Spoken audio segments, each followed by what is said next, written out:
Welcome to day 17 of the Siobhan's Crafts Advent Calendar. We'll just jump straight in with this one.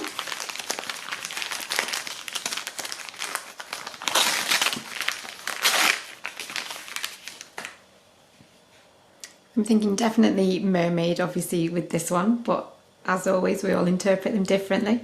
So this is a very pretty blue base, this one.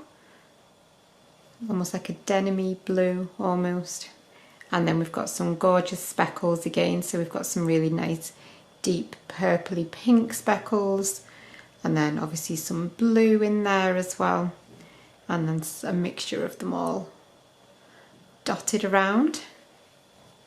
So another absolutely beautiful one. As I say, I definitely feel like this one's a bit more mermaid themed.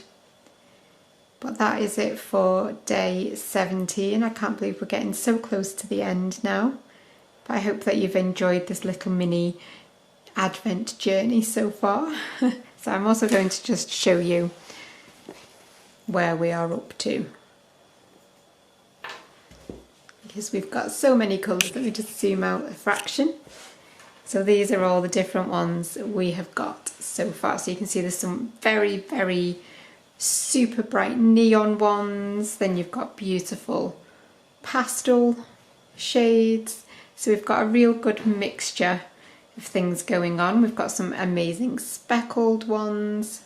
So yeah, that is where we're up to, and I will see you again tomorrow for day 18.